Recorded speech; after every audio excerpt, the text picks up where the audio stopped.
का शिक्षणाशिवाय माणूस सुधारणारच नाही. सगळ्या संतांच्या क्रांतीमध्ये भगवान बाबांचा हा संतांना दिलेला सुद्धा धडा आहे. माणसांना तर दिलाच, लेकरं विका पण शिक्षण शिका. लेकरं विकू नका, लेकरं म्हणाले, लेकर कळतंय. हा मंत्र लक्षात ठेवा एवढा. शिक्षणाशिवाय माणूस सुपीक डोक्याचा होऊ शकत नाही. डॉक्टर बाबासाहेब आंबेडकरांची भेट हैदराबादला जेव्हा झाली भगवान बाबांची, आणि दर्शन घेतलं आंबेडकरांनी, बाबांनी सुद्धा नतमस्तक झाले की एवढ्या दीनदलित गोर गरीब डोंगर दऱ्यातल्या समाजांना तुम्ही संविधानामध्ये एवढा मोठा अधिकार मिळवून दिलात. फार आनंद वाटला. बाबासाहेबांनी एक विनंती केली, बाबा आपण संत आहात, मला फार आदर आहे, संतांचा आदर आहे, पूर्वीपासून मी आदर करतो, माझ्या माता पित्यापासून खूप आदर आहे, तुम्हीच या जगात परिवर्तन करू शकता, तुम्ही संत आहात, एकच माझं एक विनंती आहे. सांगा ना. बाबा म्हणाले, काय विनंती आहे? मला वाटतंय 1948-49 गोष्ट. बाबा म्हणाले, काय करू मी समाजासाठी? तर त्यांनी सांगितलं होतं, दर्याखोऱ्यातल्या प्रत्येक गावात तुम्ही भजन कीर्तन करता, दररोज कीर्तनातून 5 मिनिट लोकांना जाग करा, आणि लोकांना जाग करून फक्त शिक्षणाचे धडे घ्या, आणि प्रत्येक जण शिक्षित झाला पाहिजे, एवढं कार्य करा. भगवान बाबा तुम्ही जगात आजरामर व्हाल. मला हे असं कसं, हे असंच आहे, ते असं आहे. म्हणजे बाबांचा इतिहास लिहायला 2 वर्षापासून घेतलाय मी, आणि अजून 2 वर्षे लागेल. कदाचित क्रांतिकारी संत श्री संत भगवान बाबा आणि क्रांतिकारी राजकारणी विचारवंत लोकनेते गोपीनाथरावजी मुंडे साहेब हे एकच पुस्तक तयार करणार आहे, आयुष्यामध्ये तेवढं काम करणार आहे. ज्यांचे अनंत उपकार आहेत या दीन दलित गोर गरीब समाजावर, लक्ष द्या.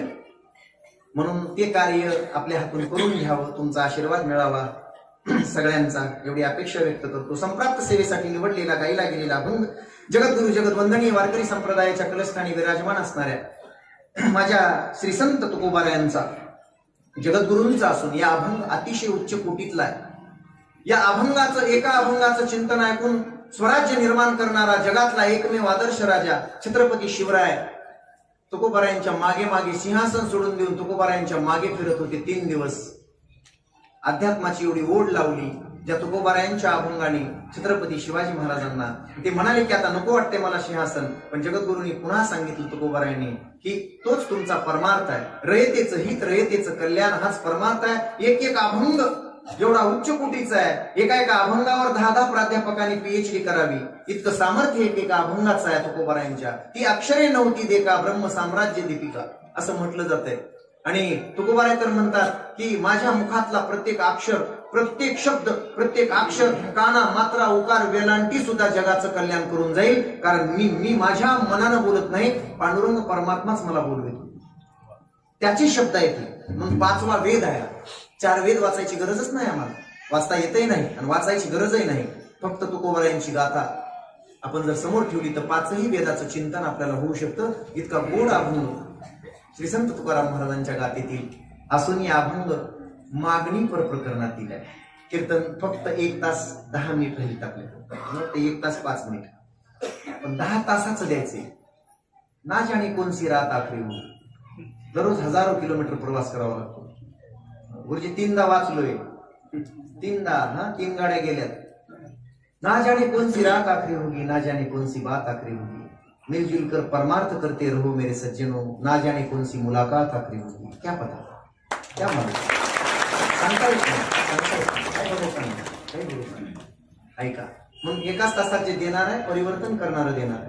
तुमच्यात परिवर्तन झालं पाहिजे, तुमच्यात परिवर्तन झालं पाहिजे, तुमच्यात तरच कीर्तन. कीर्तन म्हणजे परिवर्तन, कीर्तन म्हणजे परिवर्तन, कीर्तन म्हणजे मनोरंजन नव्हे, कीर्तन म्हणजे तमाशा नव्हे, कीर्तन म्हणजे परिवर्तन आहे. गर्भातल्या लेकरावरही कीर्तनाने संस्कार केले जातात. आणि अख्ख्या गांजाच्या बागेत अख्खी गांजाची बाग होती, कुणाची? हिरण्यकशिपूची. सगळे दैत्य आणि दैत्य. तशा गांजाच्या बागेत सुद्धा संतांच्या, नारदांच्या शब्दांचे संस्कार कयादूच्या गर्भावर झाले, आणि त्या गांजाच्या बागेत सुद्धा तुळशीचं रूप उगवलं प्रल्हाद महाराज. हे कीर्तन, कीर्तनाने गर्भसंस्कार होतात. अवश्य 100% छत्रपती शिवराय घडले. कशामुळे घडले? याचमुळे घडले. रामायण ऐकावं माझी जाऊनी, रामायण ऐकावं, महाभारतातल्या गोड कथा ऐकाव्यात, संतांच्या कथा ऐकाव्यात, आणि गर्भात असताना संस्कार झाले छत्रपती शिवरायांवर. म्हणून संत पालक, प्रजाहितदक्ष, बहुजन प्रतिपालक कुळवाडी भूषण एवढी भूषणं लावून तो राजा जन्माला आला. वयाच्या 14व्या वर्षी ज्याने एक एक किल्ला घ्यायला सुरुवात केली आणि स्वराज्याची स्थापना केली. हे सहज शक्य नाही, याला संतांचेच संस्कार लागतात. म्हणून कीर्तनाकडे आज 1 तास फक्त. उद्या ही मुलगी इथं बसलेली माझी दिदी ही तिच्या आईच्या पाया पडली पाहिजे कीर्तन झाल्याबरोबर. पडशील का नाही? तशी रागवून का बघायचं? मारतीस मला. माझे एक एक शब्द लक्षात ठेवा माय बापू. पुन्हा पुन्हा नसतं हा पर्व का पुन्हा पुन्हा नसतो. मम्मीच्या पाया पडणार कीर्तन झाल्याबरोबर पडणार. राजे हो मी तुम्हाला चॉकलेट देणार 5-5 रुपये वाले. सगळ्यांना देणार. जे पाया पडणार त्यांना. तुम्ही म्हणता तू कुठं बघायला राहणार? मी सकाळपर्यंत इथंच राहणार आहे. उद्या इथून इकडेच मुंबईला कीर्तन आहे. त्यामुळे काही काळजी करू नका. मी पहाटे उठून गावात फिरणार. सगळ्यांकडे पडले का पाया लेकर म्हणणार का नाही तिथे? यस म्हणा. यस असं करा. ओके हा बोला. ठीक आहे. चांगले लेकर आहेत, चांगले संस्कार आहेत. असेच संस्कार राहू द्या. कीर्तन ही परंपरा बोलत होतो. श्री संत भगवान बाबा त्यांच्या आशीर्वादाने आणि या गावकऱ्यांना मला वाटते 10-12 ज्या या सामाजिक जाती आहेत त्या सगळ्या या गावात असताना सुद्धा भगवान बाबांबद्दलचं इतकं प्रेम प्रत्येक जातीत बघून मला आश्चर्य वाटलं, नवल वाटलं. खरंच नवल वाटलं. भगवान बाबांनी एका जातीसाठी काम केलं नाही. तुम्ही जर गडाच्या परिसरात आलात तर भगवान बाबांचे निष्ठावंत शिष्य आणि शिष्य परंपरा जास्तीत जास्त मराठा समाजात आहे. तुम्ही येऊन पहा कधी एवढा मानणारा वर्ग आहे मोठा. एक बंजारी वगैरे हे सगळे रानात भटकंती करणारे माणसं होती. बाबांचा केवढा मोठा उपकार आहे की तिथपर्यंत पोहोचून, आणि लोकनेत्याचा केवढा मोठा उपकार आहे की तिथपर्यंत पोहोचले. 6000 गावामध्ये लोकनेता फिरतो आणि प्रत्येक गावात जाऊन लोकांना जाग करतो. नंतर हे उपकार झाले, पण निष्ठावंत माणसं सगळ्याच समाजाची बाबावर प्रेम करणारी होती. मला वाटते परिहार एवढासा पुरे.